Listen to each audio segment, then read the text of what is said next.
Hi friends, good morning. আজকে meditation সেন্টারে যাইনি, আজকে বাড়িতেই আছি। এখন আমি ফুল তুলতে এসেছি। আজকে গাছে বেশ কয়েকটা জবা ফুল ফুটেছে।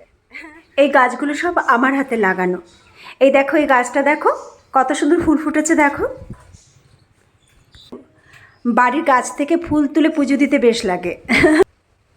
যদি সারাদিন মন ভালো রাখতে চাও তাহলে প্রতিদিন ভোরে ওঠো।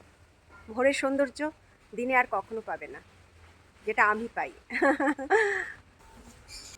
দেখো, ভেতর থেকে দরজাটা বন্ধ করে দিয়েছে।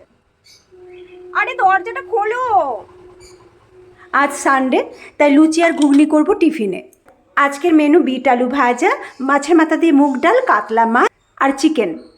আমাদের কাছে এবছর একদম আম হয়নি। সেদিন গোপাল কাজ করতে গিয়ে বলল, বৌদি 3-4টে আম হয়েছে, তো আমগুলো গাছে রেখে দিলে চুরি হয়ে যাবে, তাই আজকে আমি আম পারবো।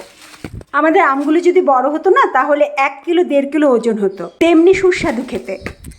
কাল আমাদের কন্যগড়ে শকুন্তলা কালী মায়ের পুজো ছিল, খুব বিখ্যাত পুজো। কত দূর দূর থেকে মানুষ আসে। দাঁড়াও, তোমাদের সামনে ভিডিওটা তুলে ধরছি। গরম পড়ছে কদিন ধরে। এখন মাকে দেখতে যাচ্ছি, মানে মা শকুন্তলা কে দেখতে যাচ্ছি। এবারে পুজো দিতে পারবো না, 1 বছর হয়নি এখনও, শাশুড়ি মা চলে গেছেন। তা মায়ের মুখ দর্শন করে আসি। চলো, তোমরা আমার সঙ্গে চলতে থাকো। চলো। আমি একটা কথা বলবো, তোমরা কিছু মনে করো না। মায়ের এই পুজোতে বলি দেওয়াটা আমার একদম পছন্দের না। আমি তো বলেই ফেলেছিলাম আস্তে করে, যারা পাঠা বলি দিতে নিয়ে যাচ্ছে তারা সামনের জন্মে পাঠা হয়ে জন্মাবে। আমাদের এই পুজোতে মানুষের অস্বাভাবিক ভিড় হয়, তা তো তোমরা দেখতেই পারছো। কত দূর দূরান্ত থেকে মানুষ আসে এই পুজোতে। ভিডিও করতে করতে হঠাৎ চোখে পড়লো আমার ছেলের 2 বন্ধু পুজোর ডালা নিয়ে বসে আছে।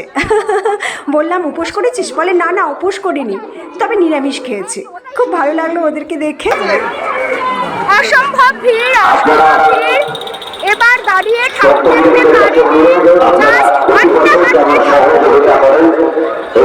ঠাকুর দেখে আমরা মেলায় ঢুকে পড়লাম। প্রতি বছরই ঠাকুর দেখে আমি মেলাতে আসি, আর এখান থেকে অনেক জিনিসপত্র কিনি। আরে, আমার সাথে তো সুমনার দেখা হয়ে গেল। ও আমাদের পাড়াতেই থাকে। এবার আর কোনো কথা নেই, বরকে টানতে টানতে নিয়ে এলাম দোকানে। সংসারের টুকিটাকি প্রয়োজনীয় বেশ কিছু জিনিস কিনে নিলাম। যত রাত বাড়ছে তত পুজোতে ভিড় বাড়ছে। দেখো কত মানুষের আনাগোনা। দেখো, ঘেমে একদম স্নান করে গেছি, কিন্তু এবার তো আমাকে এই বাদাম ভাজাটা কিনতেই হবে। এই দেখো আমি কি কি মেলা থেকে কিনেছি, এই দেখো। আর ঘোরাঘুরি নয়, আমার অনেকগুলো অর্ডার পড়ে আছে, ওগুলো সেলাই করতে হবে। চুড়িদার আছে, ব্লাউজ আছে, এখন কাটিং করব। এবার বলো, আমার ডেলি ব্লগ তোমাদের কেমন লাগছে? ভালো লাগলে অবশ্যই লাইক, কমেন্ট, শেয়ার করো।